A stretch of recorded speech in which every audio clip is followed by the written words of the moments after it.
반갑습니다. 정전 이야기꾼 방길튼 교무입니다. 이번 시간에는 정신수양의 수양에 대해서 살펴볼까 합니다.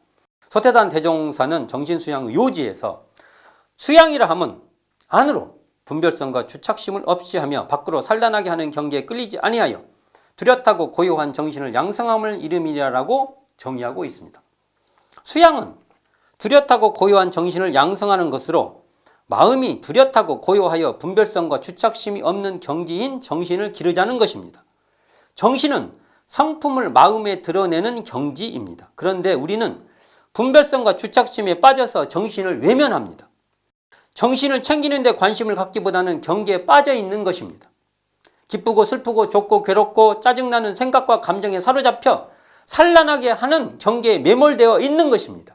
이에 소태산 대종사는 정신을 수양할 방법을 제시해주고 계십니다. 안으로 분별성과 주착심을 없이 하며 밖으로 산란하게 하는 경계에 끌리지 말라는 것입니다. 소태산의 수양의 방법으로 안으로와 밖으로가 명시되어 있는데 안과 밖은 동정과 연결되어 있습니다. 동할 때, 정할 때인 동정과 관련이 있다는 것입니다. 자, 첫째, 한 경계 안에서 안으로와 밖으로가 동시에 있다고 보는 관점입니다. 그러니까 동정은요, 동할 때, 정할 때의 동정은 외경이 가까운 시간과 먼 시간으로 우리가 구분해 볼 수 있죠. 연불의 공덕에 나오는 대목이죠. 외경이 가까울 때가 동할 때, 외경이 멀 때가 정할 때죠. 그러니까 외경이 가까운 동할 때도 안과 밖으로 하는 수양이 있고, 외경이 먼 정할 때도 안과 밖의 수양이 있다는 것입니다. 그러니까 동할 때도 안으로 하는 공부와 바깥으로 하는 공부가 동시에 있다는 거죠. 안으로 분별성과 주착심이 없는 것과 밖으로 산란하게 하는 경계에 끌리지 않는 것이 이게 한 자리라는 거예요. 이게 표현만 다르지. 이렇게 볼 수 있는 거죠. 둘째, 안과 밖을 동정과 대칭적으로 연관짓는 수양 방법입니다. 안으로가 정할 때 수양이라면 밖으로는 동할 때 수양으로, 안으로는 정할 때의 내심으로 하는 공부라면 밖으로는 동할 때 외경으로 하는 수양의 뜻이 될 것입니다. 안으로는 정할 때 수양이고 밖으로는 동할 때 수양이라는 거죠. 이렇게 대칭을 해서 말한 겁니다. 이 두 가지 방식은 상황에 따라 적용돼야 될 것이나 오늘은 둘째 방법을 중심으로 설명해 볼까 합니다. 즉, 안으로 외경이 먼 정할 때 내심으로 정신을 차려 정신을 챙기라는 것입니다.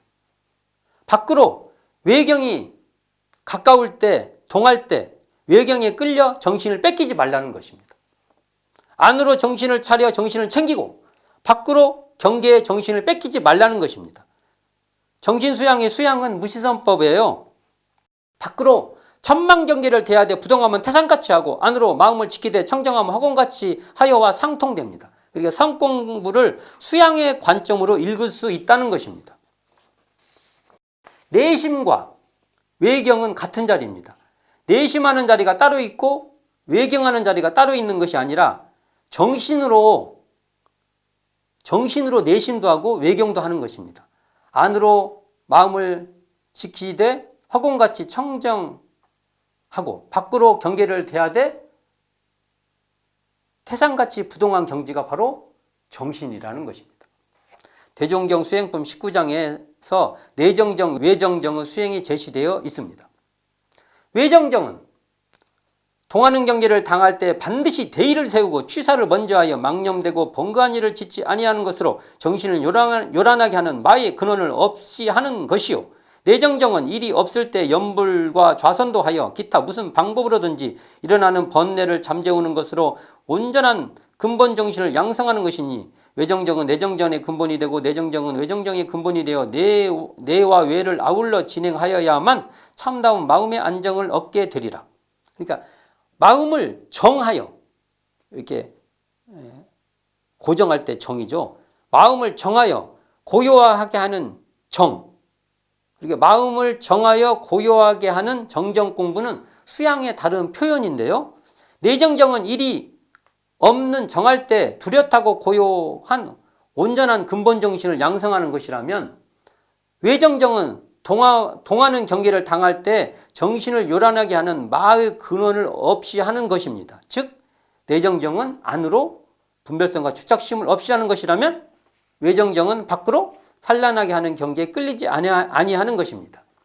듣고 냄새 맡고 맛보고 감촉을 느끼고 생각하고 감정이 일어날 때 내심으로 분별성과 추착심을 없이 하여 정신을 차리면 안으로 수양이요 외경으로 산란하게 하는 경계에 끌리지 아니하여 정신을 뺏기지 않으면 밖으로 수양인 것입니다. 결국 수양은 뚜렷하고 고요한 정신을 양성하는 것이 됩니다.